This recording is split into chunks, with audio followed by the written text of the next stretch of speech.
making the greatest rock and roll album of the 90s, what do you do? I've got nothing to prove in my musical abilities or anything. I don't think the band has either. I thought at the end of the last record that the band was going to break up and I was never going to write any more music again because I didn't have any songs left. Being I was the fucking... Right, we were up there, we were this band and that.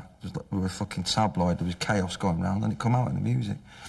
We worked probably a bit too hard for our own good and maybe toured too much and didn't spend enough time in the studio. Songs were great. Too much drink, too much coke, that's about it. The press following you at the studio every day. Yeah, because there was some tunes on. Yeah. Beer now was like... We listened to Stand By Me the other day and it went on for fucking ages. It went on for ages, didn't it? We went out, had a cup of tea and had come a back, cup of tea, come back, it was still on. I mean, the last album, it rocked, right, but that's basically all it done. Went out, got something to eat, it was still on. So this time, I knew that I wanted to have a break, a year off. I knew I wanted to spend, you know, most of that year writing and then the next year recording, which is what we've done. And this time round, I think, right then, you know, we've got to fucking re-establish ourselves as, you know, what we should have done in the first place, you know what I mean? We're a great fucking band. I think people are realising that in this album. So there's too much at stake now, you know what I mean? I don't think people are going to stand for it. It'd be very easy for them to try and do, you know, another Champagne Supernova, all that kind of thing. They've done that. They've proved that. And they wanted to search... I think Noel, definitely lyrically, was searching for something a bit deeper and wanted to try different things. They were saying quite a long time ago, we're going to do 3 albums that are going to be, you know, lay down the Oasis kind of, I don't know, the gospel according to Oasis, and then move on from it. So, I mean, I remember reading that quite a long time ago, and they've done that. And I wanted to make a record that showed a few different sides to what it is that I do. A drum loop being used on an Oasis record would have been a no-no. You know, it just wouldn't have happened before. It's just a lot different, you know what I mean? There's not too many guitars in it, you know what I mean? You can hear the bass breathes a bit, you know what I mean, I think. And obviously the stuff I've done outside the band with the Chemical Brothers and Goldie and stuff like that, you can gain a lot of knowledge of different things off people like that, so just having a look around more, really. What I do is bringing certain things to different projects. Like I've worked with Massive Attack a lot, and maybe certain elements that I would have, that they capture may have come into like how we've made this record and the way they approach maybe the beats. Because it's real sort of dancing, that's what I'm into really. I love all that sort of funky stuff as well. Alan is not aware, right, of what a fucking brilliant drummer he can be, if I'm being honest. Because I think he's the most gifted musician in the band at the moment.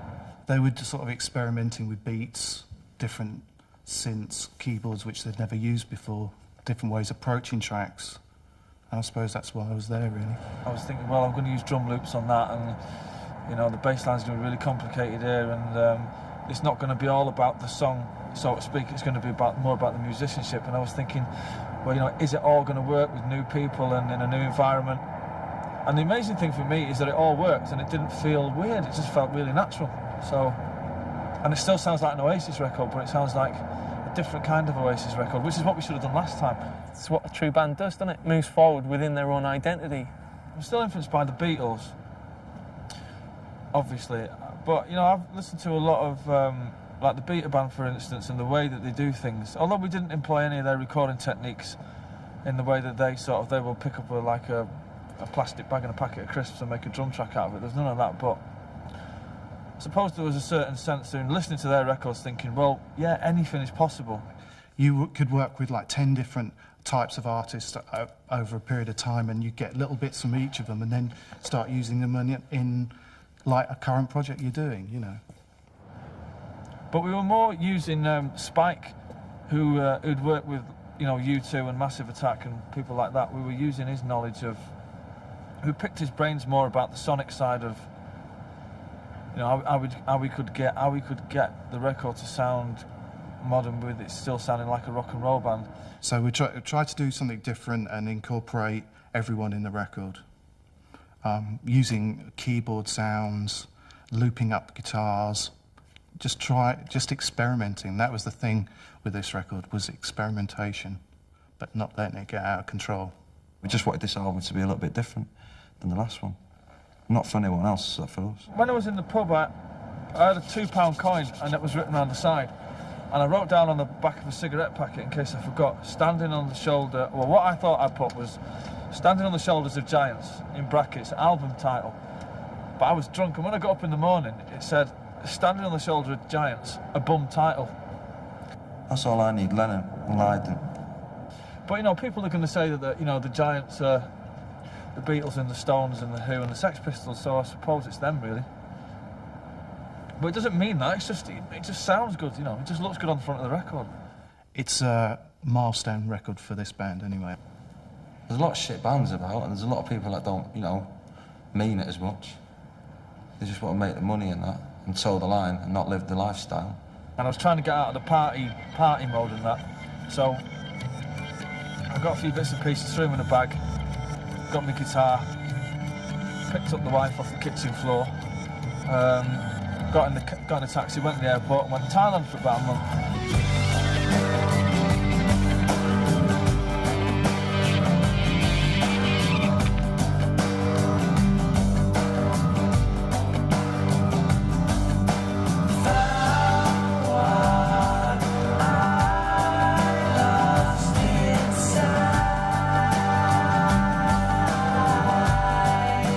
There's all these monks hanging out there, like proper ones and that, you know. Not like the ones off Robin Hood or anything like that, like proper ones with skinheads and that. And we would, you know, we would end up going around all these little villages, and we met some great spiritual people there, you know. Not that I don't really think I'm affected by that in any way, but it was a sense of well-being on my behalf one morning, and the sun was shining, and there was lots of animals knocking about. Here's another Sunday morning call. You hear the banging on the door. I think it's about fucking taking too much drugs, watching everyone fall away, and you coming through the other end, and no one else. It's the one that touched me the most, yeah. Because it was... And it's my favourite song. I don't sing on it. Ain't that weird? The chorus is about, it's a tiny little bit about how how in England we're quite fascinated with why famous people and rich people act like absolute knobheads 24 hours of the day. And we're fascinated by that. We put them on the front cover of newspapers, and that's basically saying, well, you know, is it any wonder why people act like that?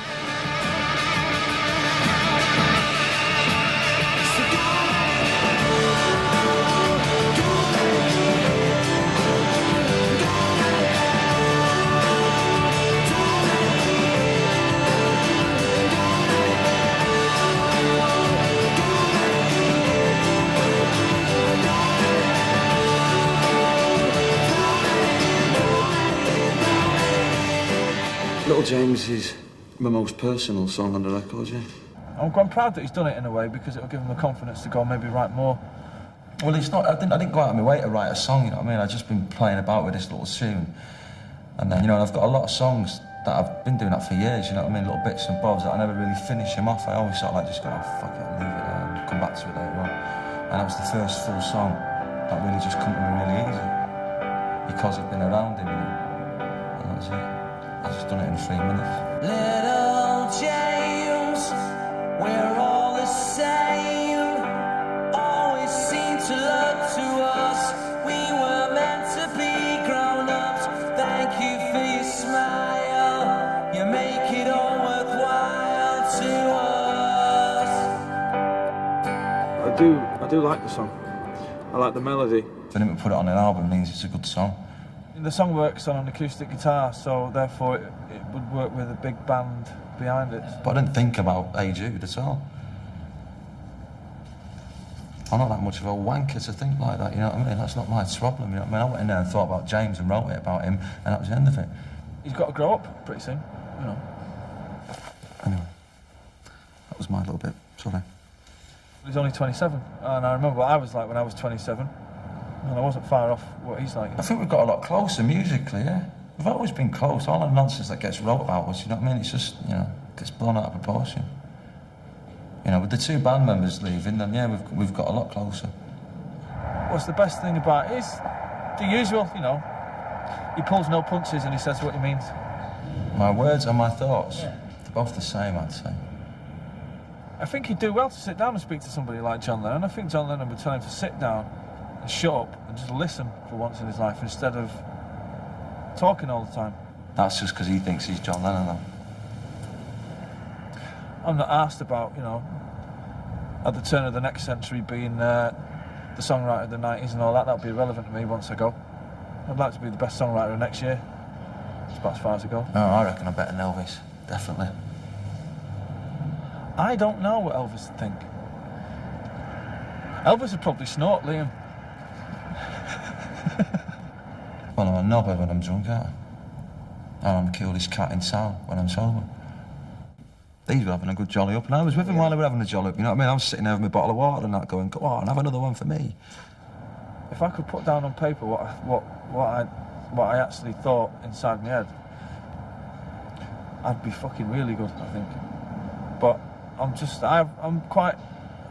It's something to do with being... Half of it is like laziness and the other half is not being able to articulate your feelings enough.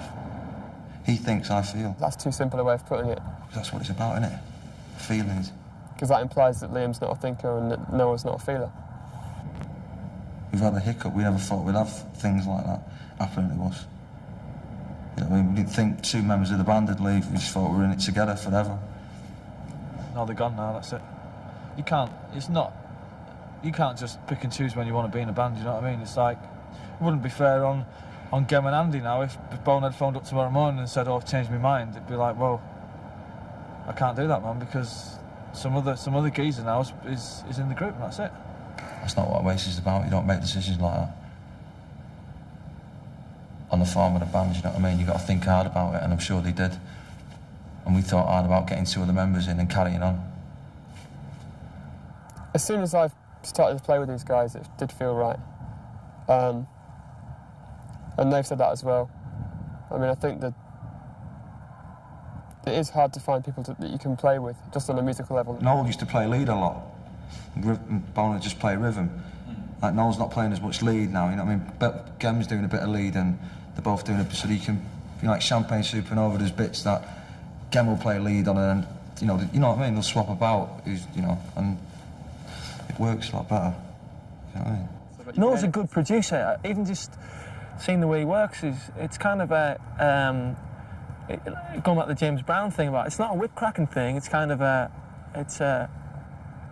everybody wanting to do the best they can, but him actually allowing you to do that, which is that's production in itself.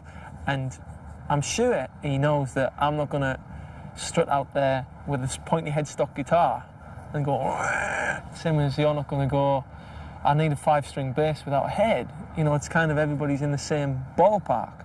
We know what you can do, you know, and we just went, look, you just fucking do what you do. Don't play what Bonehead play. We don't want you to do what he's just done, you know what I mean? We want you to do what you do, and if it's a bit fucking over the top, we'll stop you. You know what I mean? We just want you, for anything that you get from the old songs, you put into your bit, you put your bits into it that you feel you can hear. And if they're good, we'll keep them in, and if, like, you know, they're a bit over the top, we'll tell you.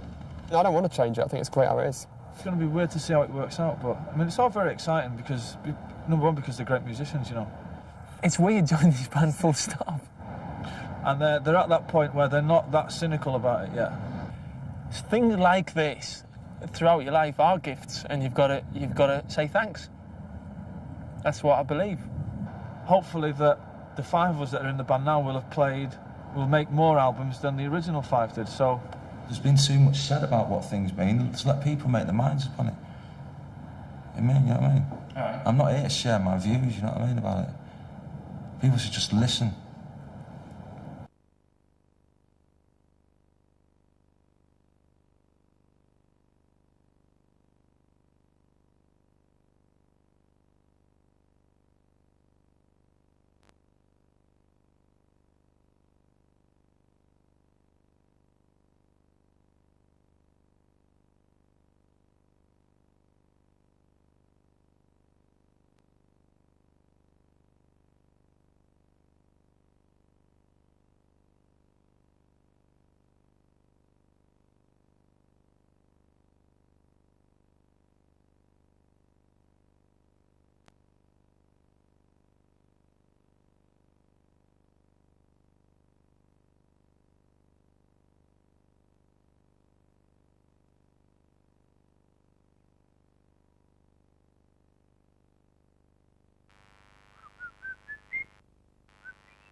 stick with what you got.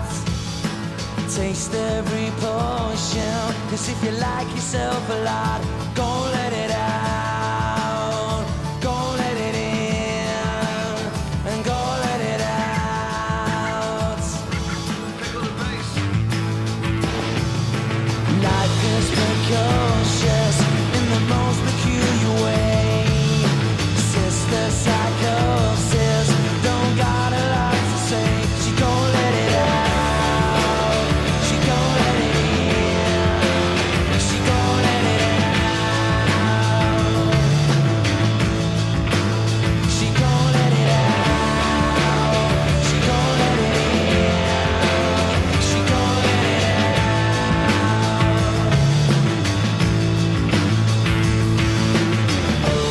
Is it any wonder why princes and kings are clowns and paper building sawdust rings?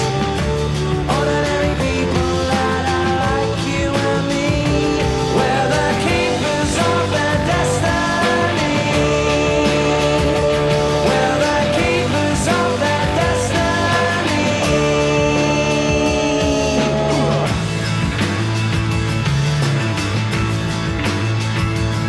I'm going leaving the city. I'm going driving out of town, and you're coming